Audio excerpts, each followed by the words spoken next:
기도하고 함께 말씀을 또 나누겠습니다. 하나님 아버지 감사합니다. 오늘 이 시간 우리를 불러주시고 주님 앞에 나와 예배하게 하시며 또 겸손히 주의 말씀을 듣게 하시니 감사합니다.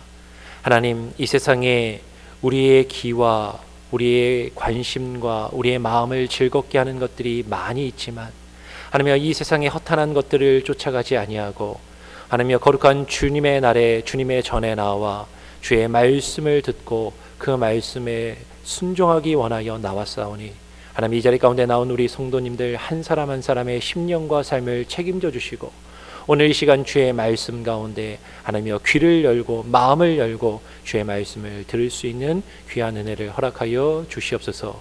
감사와 찬양 영광 오직 주님께 올려드리고 오늘 증거되며 선포될 말씀을 주님께 의탁드리오며 예수 그리스도의 이름으로 기도합니다. 아멘. 오늘 본문 말씀을 가지고 한 사람의 순종하심이라는 제목으로 오늘 말씀을 함께 나누기 원합니다. 제목처럼요, 오늘 설교 말씀의 핵심은 순종이라는 거죠. 순종함. 그 순종함.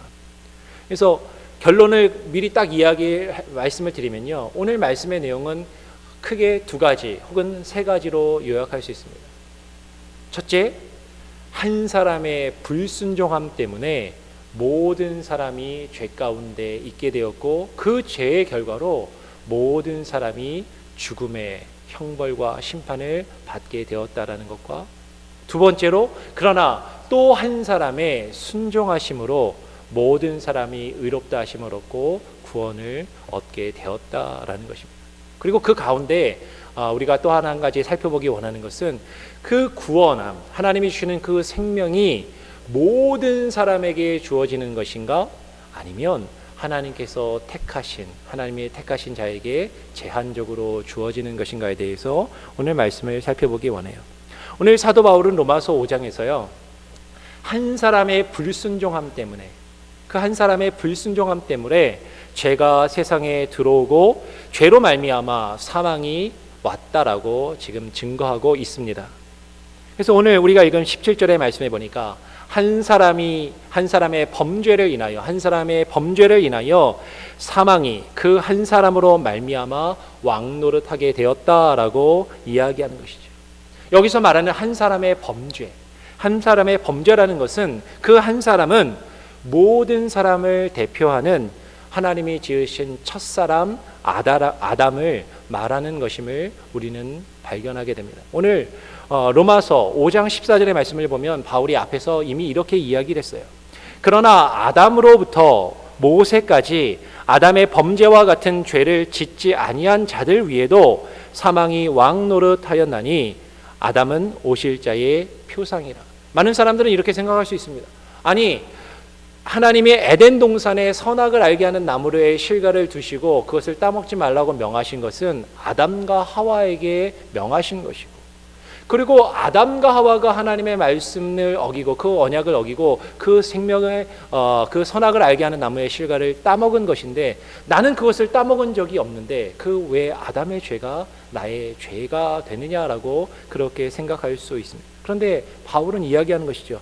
아담의 범죄와 같은 그 죄를, 아담이 지은 그 죄를 그 자리에서 똑같이 짓지 아니한 자들 위에도 사망이 왕노릇하게 되었다라고 이야기합니다. 그리고 왜 그러냐면 이 아담은 오실 자의 표상이라고 이야기해요. 로마서와 그리고 사도 바울이 쓴 그의 서신서에 보면 여러 번 하나님이 지으신 첫사람 아담과 예수 그리스도를 둘째 아담이라고 말하면서 서로 대조하여서 이야기하는 것을 발견하게 됩니다. 그래서 이 아담이라는 이름은요, 단순히 이 아담은 한 사람 개인을 말하는 것이 아니라 아담은 아담 이후에 있게 될 모든 사람, 모든 인간, 모든 인류를 대표하는 그 대표성을 가지고 있다라는 것이죠. 그래서 실제로 히브리어로 아담이라는 단어가요, 그 아담의 뜻이 뭐냐면 사람이라는 뜻이에요. 그래서 아담이 하나님의 말씀에 불순종해서 그 선악을 알게 하는 열매를 따먹었다라고 얘기할 때 그 아담이 그것을 따먹었다라는 것은 사람이, 그 인간이, 인류가 그것을 따먹었다라는 것과 같은 뜻입니다. 즉 아담은요, 모든 인류를 대표하는 그런 인물로 그 대표성을 가진다라는 것이죠. 그리고 더 나아가서 오늘 바울은 이야기합니다. 그 아담은 오실자의 표상이라고 이야기합니다. 오실자의 표상이라는 것은 그 첫사람 아담이, 최초의 아담이 이제 나중에 오실 둘째 아담 되시는 예수 그리스도의 모형이 된다라는 것이죠. 그래서 우리가 성경을 읽을 때 특별히 구약 성경의 많은 내용들, 구약 성경에 나오는 많은 인물들이 모형적으로 예수 그리스도에 대하여 증거하고 예수 그리스도께서 이루실 그 구속의 사역을 모형적으로 보여주는 것을 우리는 많이 발견하게 돼요. 그래서 이 아담은 오실자의 표상이라고 말할 때 이 표상이라는 말은 다르게 우리가 쉽게 이야기하면 모형이다 혹은 전형이다, 모델이 된다라는 뜻으로 그 모범과 대표성을 첫사람 아담이 가지고 있다라는 것이죠. 그래서 오늘 본문 말씀 18절에 보니까 그런즉 그 첫사람 한 사람 아담 한 사람의 범죄를 인하여 많은 사람이 정죄에 이르렀다라고 이야기합니다. 근데 사실은 많은 사람이 아니라 모든 사람이 정죄에 이르게 된 것이죠. 오늘 우리가 가지고 있는 개역 성경이나 개역 개정 성경, 우리말 한글 성경을 보면 18절에서 많은 사람이 정죄에 이르렀다라고 그렇게 번역을 해놨어요. 그런데 여러분 영어 성경만 봐도 그렇고요. 원래 헬라어 원문 성경을 보면 18절에서는 많은 사람이 아니라 모든 사람이라고 되어 있어요. 아마 여러분이 영어 성경을 지금 가지고 계시거나 집에 가서 확인해 보시면 18절에 모든 사람이라고 되어 있는 것을 확인할 수 있습니다. 우리 다 같이 한번 로마서 5장 12절을 함께 한번 읽어보겠습니다. 로마서 5장 12절을 다 같이 한번 읽어보겠습니다. 시작. 이러므로 한 사람으로 말미암아 죄가 세상에 들어오고 죄로 말미암아 사망이 왔나니 이와 같이 모든 사람이 죄를 지었으므로 사망이 모든 사람에게 이르렀느니라. 분명히 사도 바울은요, 모든 사람이 죄를 지었으므로 사망이 모든 사람에게 이르렀다라고 지금 분명하게 이야기합니다. 한 사람으로 말미암아, 그 한 사람의 죄로 말미암아 죄가 세상에 들어왔고 그 모든 사람이 죄를 짓게 되었고 그리고 사망이 모든 사람에게 이르렀다라는 것이죠. 근데 우리는 참 아까도 말씀드린 것처럼 아니 아담 한 사람의 범죄가 어떻게 모든 인류의 타락이라는 결과를 가져올 수 있었는가에 대해서 우리는 궁금증을 가질 수 있어요. 그리고 교회의 역사 가운데 수많은 논쟁과 논란이 사실 있었던 것이 사실입니다. 오늘 이 시간에 그것을 여러분에게 쭉 장황하게 설명드리려고 하는 것은 아니에요. 그런데 분명한 것은 성경이 우리에게 분명하게 증거하는 것은 아담의 그 범죄가 단지 한 사람 개인의 죄가 아니다라는 것이죠. 아담의 그 죄는 모든 사람의, 모든 인류의 그 죄를 대표하는 것이라고 성경은 우리에게 분명히 증거하고 있다라는 것입니다. 그래서 로마서 3장 23절에서도 바울이 이렇게 이야기합니다. 모든 사람이 죄를 범하였음에 하나님의 영광에 이르지 못하더니라고 말해요. 제가 이 구절은 여러 번 여러분에게 말씀을 통해서 설명을 드리고 말씀을 드렸어요. 모든 사람이 죄를 범하였다라는 것은 특별히 칼빈주의 혹은 개혁주의 신학의 전통 중에서 5개의 원칙이 있거든요. 칼빈주의 혹은 개혁주의 신학의 5개의 원칙이 있는데 그 중에 하나가 되는 전적인 타락의 내용을 우리는 여기서 발견하게 됩니다. 이 세상에 어떤 사람도 한 사람의 예외도 없이 모든 사람이 그리고 한 사람 한 사람의 개개인은 그 전 인격이 그 사람의 지와 지식과 감정과 그 사람의 의지가 모두가 전적으로 타락하여 하나님 앞에 나아갈 수 없는 타락한 죄인들이라는 것을 우리는 성경을 통해 깨닫게 되고 고백하지 않을 수 없다라는 것이에요. 그래서 오늘 19절에 보면 이어서 이렇게 이야기합니다. 그 인류의 대표자인 아담 한 사람의 순종치 아니함으로 많은 사람이 죄인이 되었다라고 이야기합니다. 그러면 아담은요, 하나님이 에덴 동산 중앙에 두어서 선악을 알게 하는 나무의 실과를 따먹지 말라라고 하나님이 명하신 그 나무가 있는데 그 나무의 열매를 따먹는 범죄함을 저질렀다라는 것입니다. 전에도 여러 번 말씀을 드린 것처럼 이 선악을 알게 하는 나무 그 자체나 혹은 그 나무의 열매 자체에 어떤 영적이거나 신비한 어떤 마술적인 힘과 능력이 있어서 그것을 따서 만지는 순간에 혹은 그것을 먹어서 우리가 입에 삼키는 순간에 그 죄의 효과가 우리 몸이나 우리의 영혼에 퍼져나갔다라고 우리는 받아들이지 않아요. 여러분, 그 나무 자체에 어떤 신비한 능력이 있는 것이 아닙니다. 그 열매 자체에 어떤 신비한 죄의 능력이 있는 것이 아니에요. 이 나무의 이름을 다시 한번 보면 우리말로는 선악을 알게 하는 나무라고 해놔서요, 그 나무 자체가 어떤 선과 악을 알게 해주는 신비한 능력이 있는 것처럼 오해할 수도 있습니다. 그런데요, 이 나무의 원래 이름은요, 그 원어를 그대로 직역을 하면 선과 악에 대한 알매 나무예요. 선과 악에 대한 지식의 나무입니다. 즉, 이 나무가 우리에게 선과 악이 무엇인지를 알게 해주는 것이 아니라 이 나무를 통해서 선과 악이 무엇인지를 깨닫게 하는 어떤 기준, 어떤 근거, 어떠한 예가 된다라는 것입니다.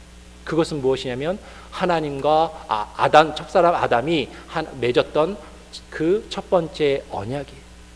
하나님의 말씀, 하나님께서 아담에게 이것을 따먹지 말아라 라고 말씀하셨는데, 네가 이것을 따먹는 날에는 정령 죽으리라고 말씀하셨는데, 아담이 그 하나님의 말씀에 순종하지 않은 것, 하나님의 말씀을 순종하지 않은 것이 바로 범죄함이 되는 것입니다.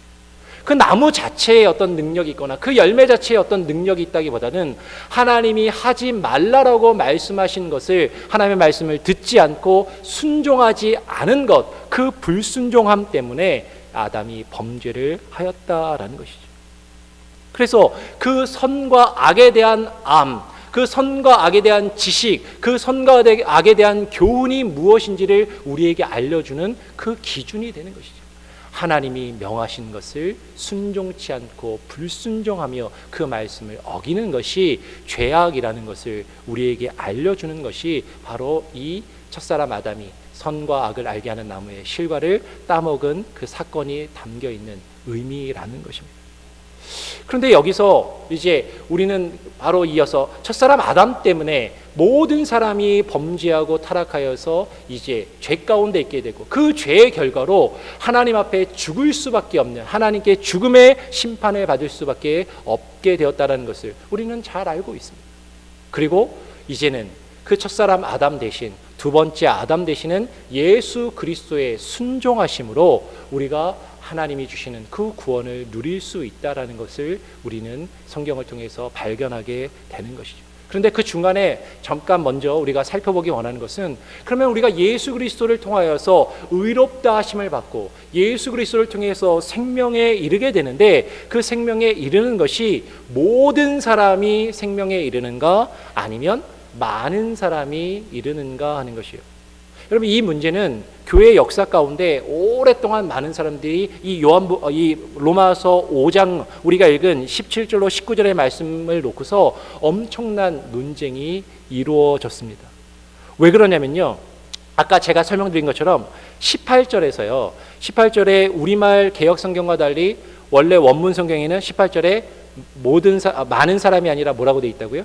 모든 사람이라고 돼 있다라고 말씀을 드렸어요. 그런데 19절에는 많은 사람으로 되어 있어요. 그러니까 다시 한번 18절 19절을 잘 보시기 바랍니다. 로마서 5장 18절에는 모든 사람이, 원래 원문대로 하면 우리말에는 많은으로 되어 있지만 원래는 모든입니다. 18절에는 모든 사람이 정죄에 이른 것 같이 모든 사람이 의롭다 하심을 받아 생명에 이르렀다라고 18절에는 그렇게 써 있어요. 그런데 바로 이어서 19절에는요, 많은 사람, 원문에도 많은 사람으로 되어 있거든요. 많은 사람이 죄인이 된 것 같이 한 사람의 순종함으로 많은 사람이 의인이 되리라 라고 그렇게 써 있습니다. 그러니까 18절에서는 둘 다 모든 사람이라고 해놨는데 19절에서는 둘 다 많은 사람이라고 해놨어요. 근데 이거를 번역을 하면서, 우리말로 번역을 하면서 앞에서는 모든이라고 했다가 바로 이어서 19절에서 많은이로 하면은 뭔가 좀 어색하니까 번역하면서 모든을 많은으로 바꿔서 번역을 한 거예요. 원래는 많은이 아니라 18절은 모든이고 19절은 많은인데, 그러니까 앞에서는 모든이라고 해놓고 모든 사람이 정죄에 이른 것 같이 모든 사람이 의롭다 하심이라고 이렇게 이야기하고 19절에서는 많은 사람이 죄인이 된 것 같이 한 사람의 순종으로 많은 사람이 의인이 되리라고 이 두 가지의 내용이 서로 다르니까요.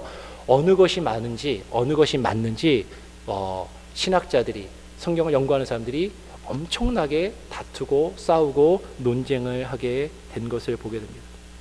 그래서 아담은 오실자가 누구예요? 예수 그리스도의 표상으로서 그 모형으로서 아담과 그리스도의 그 역할이 오늘 지금 로마서의 말씀에서 서로 대조를 이루고 있기 때문에 이것을 어떻게 이해할 것인가를 놓고 이제 여러 가지 견해가 생기는 것이죠. 다시 이야기하면 왜 이게 중요하냐면 예수님이 십자가에서 죽으셨어요. 그리고 예수님이 부활하셨습니다. 그 예수 그리스도의 구속의 능력이, 예수님이 구원하시는 그 구속의 능력이 모든 사람에게 미치는 것인가 아니면 많은 사람에게 미치는 것인가 하는 것이에요. 이렇게 딱 물으면요, 대부분의 분들이 당연히 예수님이 모든 사람을 위해서 죽으셨지, 우리는 그렇게 딱 받아들이기가 쉬워요. 그게 더 좋아 보이거든요. 그런데요, 우리가 장로교회지만 장로교 전통인 이 개혁주의 신학 안에서는 모든 사람이 예수 그리스도의 그 구속의 능력이 모든 사람에게 미치는 것이 아니라 하나님께서 하나님이 선택하신 사람에게만 제한적으로 미친다라고 우리는 믿고 받아들인다라는 것입니다. 그런데 많은 다른 교단이나 다른 교회에서는 모든 사람이 의롭다 하심을 받아 생명에 이른다는 만인 구원설을 주장하는 견해들이 있어요. 그래서 대표적으로는 여러분 침례교회나 감리교회하고 우리 장로교회가 다른 점이 무엇인지 아십니까? 교회 이름이 다른가요? 장로교회, 침례교회. 근데 그 이름이 다를 때는 이유가 있다는 것이죠. 감리교회나 침례교회는요, 그 감리교회와 침례교회와 같이 그 알미니안이라고 불리는데 그 교리에 따르면 모든 사람이 예수 그리스도를 믿고 예수 그리스도를 통해서 구원을 받을 수 있다는 보편적인 구원설을 이야기합니다. 맞는 말 아닙니까, 목사님? 또 뭐 틀린 말이 아닌 것 같은데요. 그래서 우리는 그들을 이단이라고 이야기하지는 않아요. 근데 알미니안의 교리는 뭐냐면요, 쉽게 말하면 이겁니다. 예수 그리스도의 그 구속의 능력이요, 모든 사람에게 미치고 그 선택은 모든 사람에게 이제 기회가 주어진다라는 것이죠. 하나님의 은혜가 크시니까, 하나님의 예수 그리스도의 십자가의 능력이 크시니까 예수님이 모든 사람을 위해서 피 흘려 주셨고 모든 사람을 위해서 예수님이 그 구속의 죽음을 당하셨으니까 이제 예수 그리스도를 믿기만 하면 구원을 받는다라는 것이에요. 틀린 말은 아니에요. 그렇죠? 그런데 중요한 포인트가 뭐냐면, 그런데 예수님을 믿느냐 안 믿느냐는 누가 선택하는 거예요? 각 사람 한 사람이 내가 믿으면 구원받는 것이고 내가 믿지 않으면 구원받지 못한다라는 것입니다. 무슨 얘기냐면 그 구원의 역사 가운데, 하나님이 구원을 이루시는 그 구속의 사역 가운데 하나님과 예수 그리스도께서는 할 일을 다 하셨다는 거예요. 어디서? 십자가에서 예수님이 죽으심으로. 하나님이 그 아들을 보내주시고 예수님이 십자가에서 죽으시고 부활하신 것을 통해서 하나님이 우리를 구원하시기 위해서 하실 일은 다 하신 거예요. 그러니까 그 다음에는 책임은 우리에게 있다는 거죠. 사실 이 말도 틀린 말은 아닙니다. 그래서 그 예수님을 믿으면 구원받는 것이고 예수님을 믿지 않으면 구원을 받지 못한다라는 것입니다. 여러분, 이 말은요, 절대 틀린 말은 아닙니다. 성경이 분명히 우리에게 이렇게 증거하고 있는 내용이 있어요. 그런데 다시 이야기하지만 강조점이 어디에 있냐면, 하나님이 우리를 선택하셨는가? 하나님이 우리를 구원하시기로 정하셨는가? 그 정하신 자들이 하나님의 정하심에 따라 믿음을 고백하는가? 아니면 우리가, 기회는 누구에게나 다 동일하게 주어져 있고 내가 믿으면 구원받고 내가 안 믿으면 구원 안 받고, 그것은 그 선택과 결정은 사람에게 있는가 하는 것입니다. 이것이 침례교와 감리교회나 침례교회와 장로교회가 다른 것이. 그런데 이 보편 구원설이요, 혹은 만인 구원설이라고 이야기하는 스펙트럼이 상당히 다양하게 있는데, 지금 감리교회나 침례교회가 말하는 이 정도의 내용은 우리가 받아들일 수 있는 내용이에요. 인정할 수 있는 내용이고 우리가 이것을 가지고 이단이라고 이야기하지는 않습니다. 그런데 이 스펙트럼 가운데 조금 한쪽으로 조금 더 치우치게 되면 어떠한 견해를 가지게 되냐면 로마 캐톨릭과 같은 견해입니다. 로마 캐톨릭과 같이 연옥이라는 곳을 장소를 딱 만들어 놓고 제2의 기회가 주어진다는 거죠. 쉽게 말하면 예수님을 안 믿고 죽은 사람들에게도 두 번째로 구원받을 수 있는 기회가 주어진다라는 것입니다. 그러면서 만인 구원설을 주장하게 돼요. 근데 오해하시면 안 되는 게 캐톨릭 안에도 이 견해가 상당히 좀 다양합니다. 모든 캐톨릭 신자나 신학자나 신부들이 다 이렇게 이야기하는 건 또 아니에요. 그런데 그 근거를 가지고 연옥이라는 그 교리를 가지고 두 번째 교리가 구원의 기회가 주어진다라는 것은 분명히 캐톨릭의 교리이고 이 두 번째 기회를 통해서 결국에는 모든 사람이 다 구원받게 될 거다라는 겁니다. 예수님 안 믿고 죽은 사람들도 나중에는 다 구원을 받을 수 있게 될 거다라고 이야기하는 것이 만인 구원설이에요.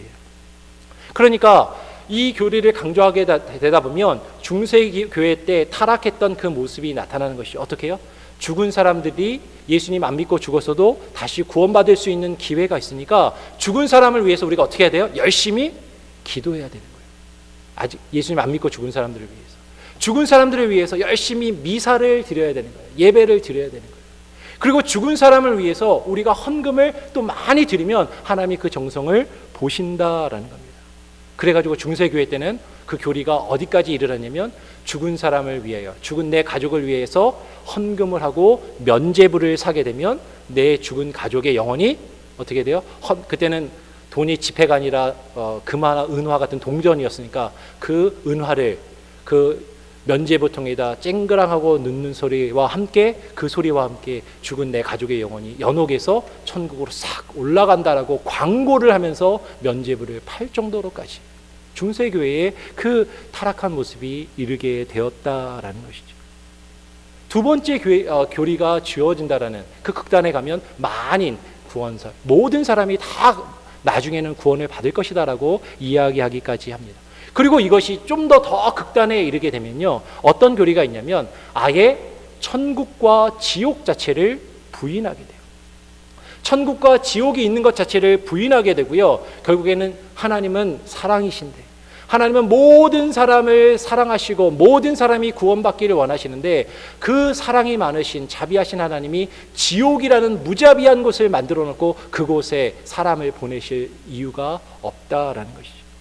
그래서 마치 모든 사람이 결국에는 다 지옥에 이르지 않고 지상의 낙원에서 구원을 얻게 될 것이라고 이야기하는 여호와의 증인과 같은 그런 교리들을 말하기도 한다는 것이죠. 왜? 하나님은 사랑이 많으시니까, 하나님은 열심히 있으시니까, 그리고 예수 그리스도가 우리를 구원하시고자 하는 예수 그리스도의 신실함과 그 믿음이 있으시니까 결국에는 모든 사람이 다 구원을 받게 되고 지옥에 가는 사람은 아무도 없을 것이다 라고 말하는 그런 만인 구원설의 견해를 이야기하게 됩니다. 그래서 스펙트럼이나 그 강조점은 조금씩 다르지만 이런 보편 구원설이라 만인 구원설은 어떤 일맥상통하는 면이 있어요. 뭐예요? 하나님의 절대적인 주권과 하나님의 선택 자체를 인정하지 않고 부인한다라는 것입니다. 그런데 다시 우리가 믿는 바가 무엇이냐면, 우리가 믿는 개혁주의 신학은, 장로교회 신학은 모든 사람이 구원을 받는 만인 구원설이 아니라 하나님이 택하신 많은 사람이 의롭다 하심을 받아 생명에 이른다는 제한 속죄를 말합니다. 이 제한 속죄도 아까 칼빈주의, 개혁주의 5대 교리가 있다고 했는데 전적인 타락과 더불어서 제한 속죄가 또 하나 들어가는 것이죠. 그래서 사도 바울은 근데 오늘 로마서를 잘 읽어보면요, 우리가 어떻게 발견할 수 있냐면 사도 바울은 로마서에서 모든과 많은을요, 그 단어를 사용할 때 사실은 솔직하게 말하면 특별히 어떤 의미를 두고 이것을 구별하면서 사용한 것 같지는 않습니다. 이 두 가지의 의미를 거의 동일하게 사용한 것처럼 보여요. 제가 로마서 한번 5장 12절의 말씀을 읽어보겠습니다. 로마서 5장 12절에 보면 이러므로 한 사람으로 말미암아 죄가 세상에 들어오고 죄로 말미암아 사망이 왔나니 이와 같이 모든 사람이 죄를 지었으므로 사망이 모든 사람에게 이르렀느니라 라고 이야기합니다. 모든 사람이 죄를 지었으므로 사망이 모든 사람에게 이르렀느니라. 우리가 아까 살펴보았던 말씀이에요. 그런데 조금 뒤로 가서 15절의 말씀을 보면 5장 15절에 보면 바울이 또 이렇게 이야기합니다. 그러나 이 은사는 그 범죄와 같이 아니하니 곧 한 사람의 범죄를 인하여 많은 사람이 죽었은즉 더욱 하나님의 은혜와 또는 한 사람 예수 그리스도의 은혜로 말미암은 선물이 많은 사람에게 넘쳤느니라. 여러분 12절에서는요 모든 사람이 죄를 지었고 모든 사람에게 사망이 이르렀다라고 이야기를 했는데 오늘 바로 뒤에 이어서 15절에는 한 사람의 범죄를 인하여 여기 많은 사람이 여기 맞거든요. 많은 사람이 죽었고 그리고 예수 그리스도의 은혜로 말미암은 선물이 많은 사람에게 이르렀다라고 이야기해요. 그러니까 바울이 어떨 때는 모든이라고 얘기했다가 어떨 때는 많은이라고 이 두 가지를 사실 크게 구별하지 않고 사용하는 것을 보게 됩니다. 그런데 바울이 모든 사람이라고 이야기할 때 이 모든 사람은요 모든 인간을 다 말하는 것은 아니다라는 것이죠.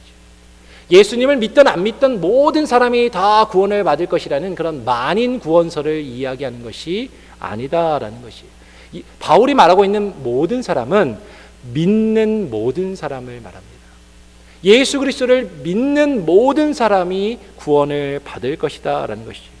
그래서 몇 군데만 제가 한번 찾아서 읽어보면 로마서 1장 16절에 내가 복음을 부끄러워하지 아니하노니 이 복음은 모든 믿는 자에게 구원을 주시는 하나님의 능력이 됨이라. 첫째는 유대인에게요 또한 헬라인에게로다 라고 이야기합니다. 그리고 3장 12절에도 로마서 3장 22절에도 곧 예수 그리스도를 믿음으로 말미암아 모든 믿는 자에게 미치는 하나님의 의니 차별이 없느니라 라고 이야기해요.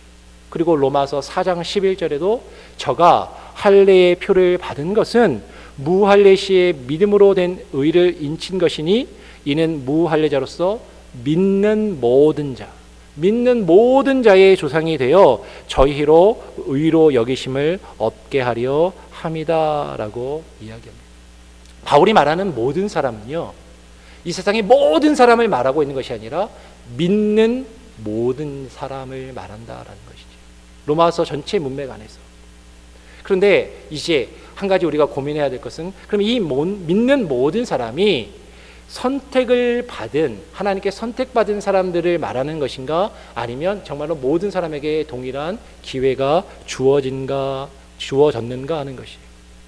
선택받은 모든 사람이 구원을 받는다라고 하는 제한 속죄, 하나님이 선택하신 사람만 구원을 받는다고 하는 제한 속죄는요 어떻게 보면 그거는 예수 그리스도의 십자가의 능력을 너무 정말 그 말 그대로 제한하는 거 아닙니까? 예수님의 십자가의 능력이 너무나도 크고 모든 인류와 모든 사람을 위해서 죽으셨다라고 우리는 알고 있고 믿는데 예수님의 십자가의 그 구속의 능력을 제한하는 거 아닙니까? 제한 속죄를 말하는 것은 어떻게 보면 그렇게 생각할 수도 있을 거예요.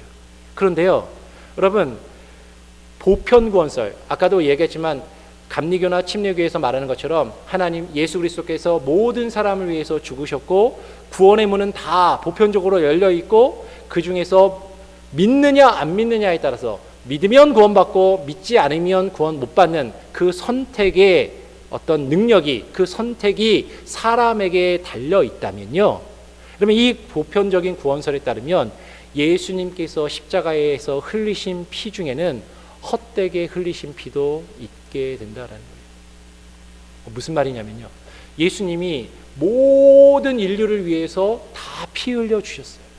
예수님이 모든 사람을 위해서 죽으셨어요. 그런데 그 예수님의 십자가의 죽음의 능력은요 언제만 발휘하냐면 그 사람이 믿어야만 발휘가 되는 거예요. 믿지 않으면 그 십자가의 죽음은 어떠한 능력도 이룰 수 없다라는 것입니다. 여러분 이게 예수 그리스도의 십자가의 능력을 오히려 더 제한한다라는 것이죠. 우리가 제한 속죄라고 말하는 그 내용 예수님께서 흘리신 그 보혈의 피는 하나님이 창세 이전부터 하나님이 구원하시기로 택하신 모든 사람 하나님이 구원하시기로 택하신 모든 사람을 위해서 예수님이 피를 흘리셨다라는 것을 믿는 겁니다. 즉 예수님께서 십자가에서 죽으시고 흘리신 그 보혈의 피는 어느 것 한 방울도 효력이 없거나 능력이 없이 무가치하게 흘리신 피는 없다라는 거예요. 예수님이 하나님께서 택하시기로 구원하신 사람은 반드시 구원을 받고, 하나님이 택하신 모든 사람에게는 그 십자가의 능력의 효력이 반드시 나타난다는 그 능력을 우리는 믿음으로 고백한다는 것입니다. 그러면 어느 것이 예수 그리스도의 십자가의 능력을 더 제한하는가 하는 것이에요. 예수님이 모든 사람을 위해서, 모든 인류를 위해서 십자가에서 피 흘려 죽으셨는데, 믿으면 그것이 효력이 나타나고 믿지 않으면 효력이 안 나타나는 것이 예수님의 십자가의 그 구속의 능력을 제한하는 것인가? 아니면 예수님이 십자가에서 흘리신 그 보혈의 피는 믿는 모든 자에게는 반드시 그 효력이 나타나 반드시 하나님이 그를 구원하시고 마신다는 것이, 그것이 예수 그리스도의 십자가의 능력을 제한하는 것인가? 우리는 두 번째를 믿는다는 것이죠. 예수님께서는요, 십자가에서 값없이 흘리신 피가 한 방울도 없다라는 것이에요. 예수님이 저와 여러분을 위해서 흘리신 그 피는요, 반드시 그 효력을 나타내고 언젠가는 하나님이 택하신 자는 주님 앞에 나와 회개하며 믿음을 고백하며 구원받는 역사가 반드시 일어나게 된다라는 것입니다. 그런데 여기서 중요한 것은 뭐예요? 이제 오늘 본문의 본론으로 들어오면 순종하심에 있다라는 겁니다. 예수 그리스도의 순종하심, 그 한 사람의 순종하심으로 많은 사람이 의롭다 하심을 받아 생명에 이르게 되었다라는 것이죠. 오늘 19절의 말씀을 다시 보면 분명히 그 한 사람의 순종하심으로, 한 사람의 순종하심으로 선택받은, 하나님이 구원하시기로 선택하신 많은 사람이, 하나님이 선택하시기로 구원하시기로 선택하신 모든 사람이 의인이 되리라라고 바울은 선언하고 있다라는 것입니다. 한 사람의 순종하심에서 이 한 사람은 인간으로 성육신하신 예수 그리스도를 말하는 것이에요. 예수 그리스도. 그래서 고린도전서 15장 22절의 말씀을 보면 아담 안에서 모든 사람이 죽은 것 같이 그리스도 안에서 모든 사람이 삶을 얻으리라 라고 그렇게 말합니다. 예수님께서는 육체에 계실 때, 인간으로 오셔서 성육신하신 몸으로 인간의 모습으로 이 땅에 계실 때에 예수님은 그가 비록 하나님의 아들이셨지만, 하나님의 아들이실지라도 예수님은 받으신 고난을 받으심으로 순종하심을 배웠다라고 히브리서가 이야기합니다. 제가 한번 히브리서 5장 7절로 9절의 말씀을 읽어보겠습니다. 히브리서 5장 7절로 9절에 그는 육체에 계실 때에 자기를 죽음에서 능히 구원하실 이에게 심한 통곡과 눈물로 간구와 소원을 올렸고 그의 경외하심을 인하여 들으심을 얻었느니라. 그가 아들이시라도 받으신 고난으로 순종함을 배워서 온전하게 되었은즉 자기를 순종하는, 예수님에게 순종하는 모든 자에게 영원한 구원의 근원이 되시고라고 고백해요. 그러면 사도 바울이 빌립보에서 또한 뭐라고 이야기하냐면 그리스도께서는 죽기까지 복종하셨다라고 말합니다. 죽기까지 복종하셨으니 곧 십자가에 죽으셨다라는 것을 강조합니다. 제가 한번 빌립보서 2장 6절로 8절도 읽어보겠습니다. 빌립보서 2장 6절로 8절에 그는 근본 하나님의 본체시나 하나님과 동등됨을 취할 것으로 여기지 아니하시고 오히려 자기를 비워 종의 형체를 가져 사람들과 같이 되었고 사람의 모양으로 나타나셨음에 자기를 낮추시고 죽기까지 복종하셨으니 곧 십자가에 죽으십니다. 여러분, 예수님께서 우리를 위한 그 구원을 이루시는데 그 구원을 이루시는 방법이 뭐냐면 순종하심으로, 하나님의 말씀에 복종하심으로 그 구원을 이루셨다라는 거예요. 예수님이 그 순종하심으로 구원을 이루셨고 그 복종하심으로 구원을 이루셨으니까 우리는 그냥 그 구원을 값없이 거저 받았으니까 그냥 우리는 그 예수님만 그냥 믿으면 돼. 맞습니다. 그런데 그 믿음은요 또한 동일하게 우리에게 예수 그리스도께서 하나님의 말씀에 순종하신 그 순종함을 우리에게도 동일하게 요구하고 있다라는 것입니다. 지금 빌립보서 2장 6절로 8절까지의 말씀을 읽었는데 조금 뒤로 가면 빌립보서 2장 12절 13절을 같이 이번에 읽어보겠습니다. 다 같이 빌립보서 2장 12절 13절 한 목소리로 같이 한번 읽어보겠습니다. 시작. 그러므로 나의 사랑하는 자들아, 너희가 나 있을 때뿐 아니라 더욱 지금 나 없을 때에도 항상 복종하여 두렵고 떨림으로 너희 구원을 이루라. 너희 안에서 행하시는 이는 하나님이시니 자기의 기쁘신 뜻을 위하여 너희로 소원을 두고 행하게 하시나니 모든 일을 원망과 시비가 없게 하라. 여러분, 지금 예수님께서 십자가에 죽기까지 복종하셔서 우리를 위하여 죽으시고 그것으로 우리를 구원하셨으니까 지금 바울이 우리에게 뭐라고 얘기하냐면, 그러므로 너희도 항상 복종하여 두렵고 떨림으로 그 구원을 이루라고 지금 말하고 있다는 것이에요. 너희의 소원을 두고, 너희로 소원을 두고 행하게 하시는 이가 계시는데, 그 하나님의 말씀에, 우리로 행하게 하시는 그 하나님의 말씀에 순종하라라는 것입니다. 그럼 오늘 본문 로마서 5장 18절 말씀을 다시 돌아오면요, 바울이 뭐라고 이야기합니까? 의의 한 행동으로 말미암아, 의의 한 행동으로 말미암아 많은 사람이 의롭다 하심을 받아 생명에 이른다라고 이야기합니다.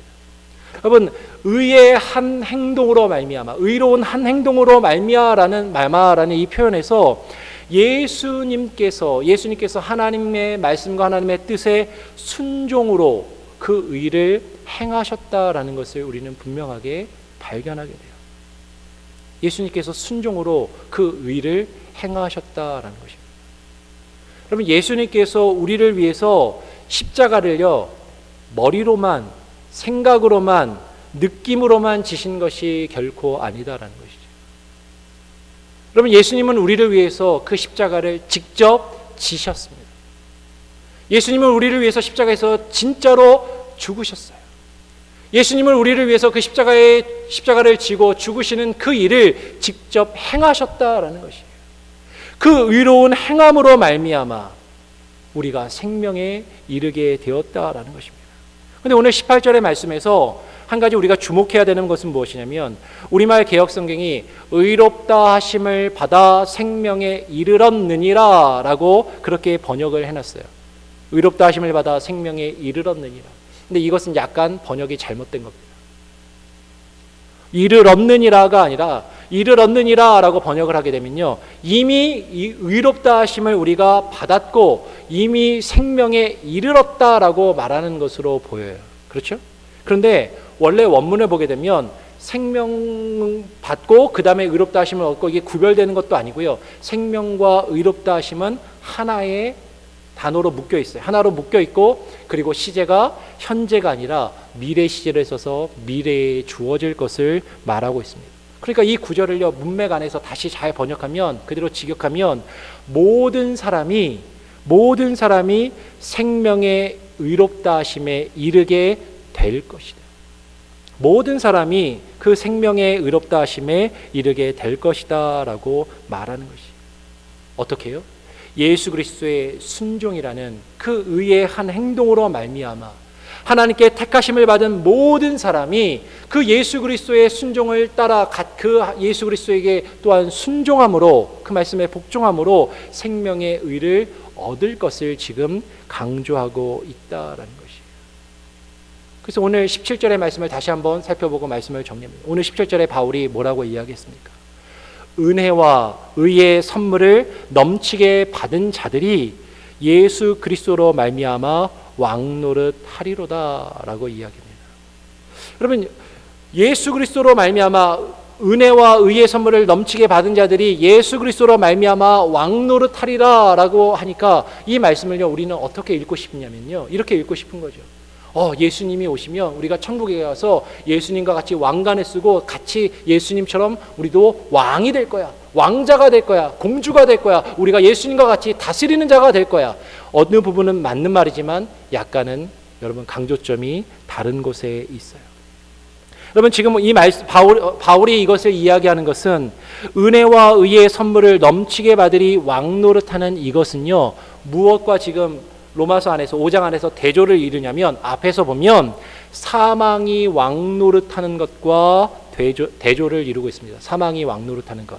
앞에 14절을 다시 한번 보시기 바랍니다. 5장 14절에 그러나 아담으로부터 모세까지 아담의 범죄와 같은 죄를 짓지 아니한 자들 위에도 사망이 왕노릇하였나니, 사망이 왕노릇하였나니 아담은 오실 자의 표상이라.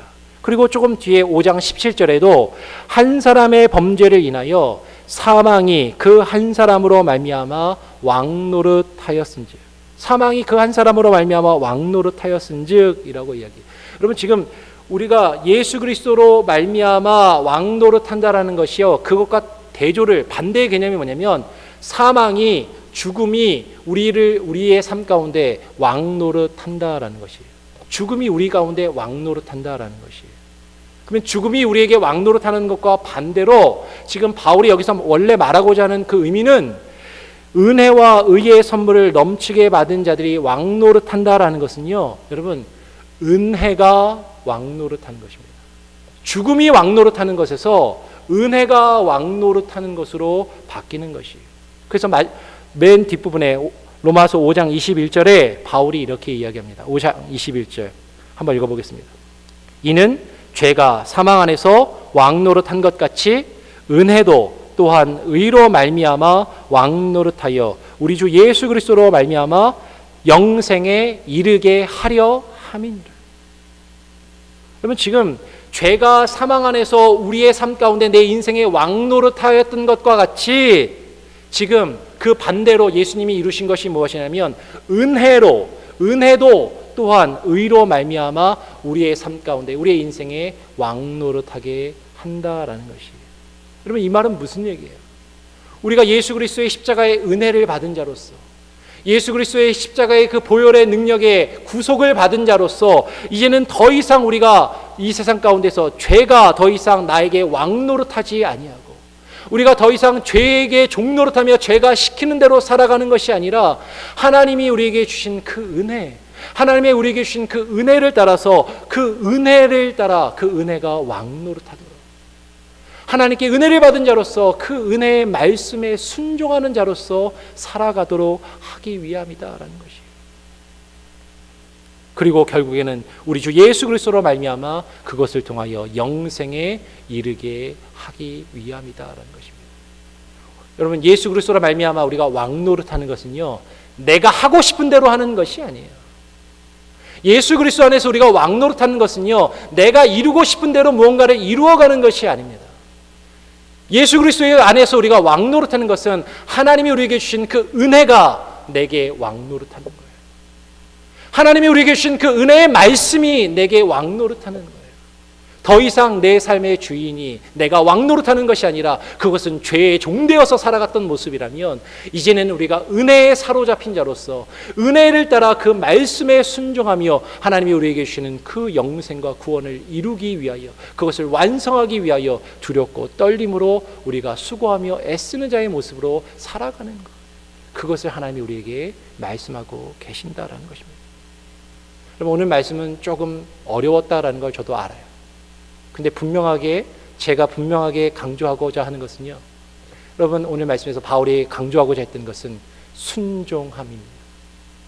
예수 그리스도 한 사람의 불순종함으로 우리가 다 죄에 이르고 죽음에 이르렀던 것처럼 예수 그리스도의 그 순종하심으로 우리가 구원에 이르게 되었고, 우리가 예수 그리스도께 받은 그 은혜를 따라 예수 그리스도와 주의 말씀에 순종하는 자로서 그 구원을 이루어야 된다라는 것입니다. 어렵게 설명했지만 결론은 쉬워요. 순종하라라는 것입니다.